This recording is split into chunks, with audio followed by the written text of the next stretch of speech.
মিতু বলল, খুব কষ্ট করে ওই চিঠিটা লিখেছি। আমি বললাম, এখনো আমার প্রতি তোমার ভালোবাসা আছে? মিতু বলল, আছে বলেন কি, সারা জীবন থাকবে। আমি বললাম, তাহলে দেশে আসো না কেন? মিতু বলল, দূর থেকে ভালোবাসার মজাই আলাদা। আমি শুধু আপনাকে সুখী দেখতে চাই। প্লিজ আপনি একটা বিয়ে করেন। আমি বললাম, আমি বুঝি না, তুমি কি পাগল হয়ে গেছো? নিজের ভালোবাসার মানুষকে কি কেউ অন্য কারো হাতে তুলে দেয়?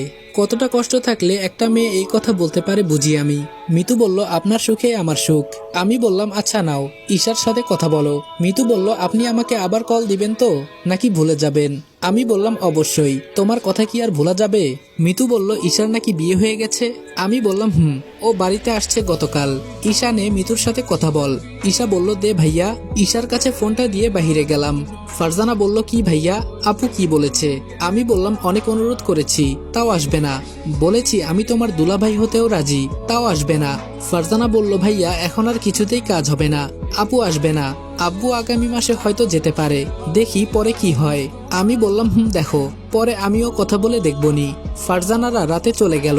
আমি বসে বসে চিন্তা করছি, যাক বাবা, এক সমস্যা তাহলে দূর হয়েছে। মিতু দেশে আর আসবে না, আমাকে এত চিন্তা করতে হবে না। এখন সামনে কি হবে তা চিন্তা করি। সুমন বলল, স্যার আছেন নাকি? আমি বললাম, বলো। সুমন বলল, ভাবি কই? আমি বললাম, ভেতরে আছে হয়তো, দেখো গিয়ে। সুমন বলল, ভাবিকে নিয়ে যেতে বলেছে ভাইয়া।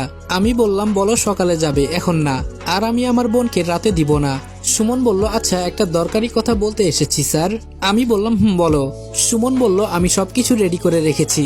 আমি বললাম, কি রেডি করে রাখার কথা বলছো? সুমন বলল, স্যার আপনি যে ভিডিওটা দিয়েছেন না, ওইটা পুলিশের কাছে দিয়েছি, আর ওদের বলেছি আরো প্রমাণ জোগাড় করতে। আর আমি বলেছিলাম না, মারিয়া মেয়রের মেয়ে, এই দেখেন পিকগুলা। আমি সুমনের কাছ থেকে পিকগুলা নিয়ে অবাক হয়ে গেলাম। সত্যিই তো মেয়রের সাথে মারিয়ার পিক আছে। মারিয়াকে এতটা নিষ্পাপ মনে হয়েছিল, কিন্তু ওর ভিতরে এত প্যাচ আমি বুঝতে পারি নাই। সুমন বলল, তিশা ম্যাম কালকে এই জায়গায় জনগণের উদ্দেশ্যে ভাষণ দিবেন। আমার মনে হচ্ছে কালকে একটা কিছু হতে পারে। আমি বললাম, হবে মানে? আমি কালকে সবকিছু শেষ করতে চাই, এর শেষ আমি কালকেই দেখব। তুমি আবার আমার লোকদের বলো তৈরি হতে, জীবনের শেষ একটা মিশন, আর এই পথে ভবিষ্যতে আমি বা তোমাদের কাউকে যেতে দিব না। সুমন বলল, বুঝতে পেরেছি, তবে কি করবেন বলেন? আচ্ছা স্যার, আমি সবকিছু রেডি করছি। সুমন চলে যাওয়ার পর বসে বসে চিন্তা করছি, তিশাকে দেখতে খুব ইচ্ছে করছে। যতই হোক, ও তো আমার প্রথম ভালোবাসা। ঈশা বলল, ভাইয়া কি করিস? আমি বললাম, এই তো বসে আছি।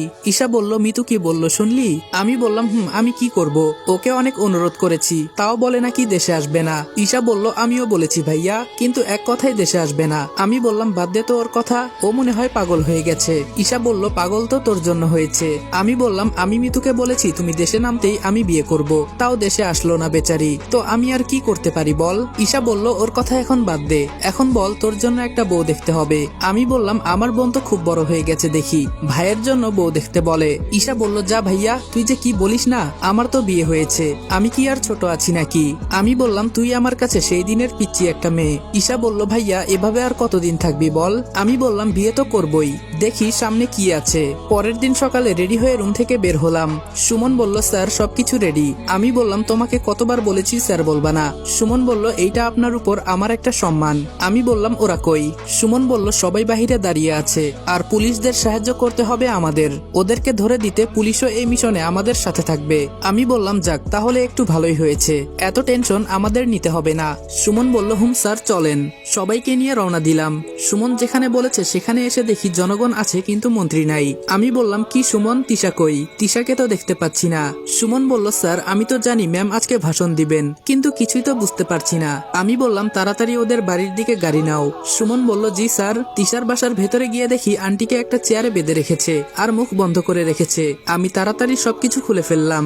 আন্টি আমাকে জড়িয়ে ধরে কান্না করতে করতে বললেন, আর গাইজ, সম্পূর্ণ গল্পটা দেখতে হলে Redwan always on fire YouTube চ্যানেলে চলে যাও। ইউটিউব চ্যানেলের লিংক টিকটক বায়োতে দেওয়া আছে, তাছাড়া ইউটিউবে গিয়ে সার্চ করলেই তোমরা চ্যানেল পেয়ে যাবা। তো দেরি কিসে, যাও চ্যানেলে গিয়ে সম্পূর্ণ গল্পটা দেখো। আর গাইজ, এই ভিডিওতে বেশি বেশি করে কপি লিঙ্ক করে দাও। যদি 1000-এর মতো কপি লিঙ্ক হয়ে যায়, ইনশাআল্লাহ আজকের মধ্যে আবার আরো একটি পার্ট আপলোড করব। তো তোমরা চাও কিনা সেটা কমেন্ট করে জানাও। তো বেশি বেশি করে সাপোর্ট করো, ইনশাআল্লাহ তোমাদের জন্য আমি সব সময় কষ্ট করতে রাজি আছি। তো আইডিতে যারা নতুন আছো, তারা এখনই আইডিটা ফলো করে দাও, সবার আগে গল্প পেয়ে যাবা।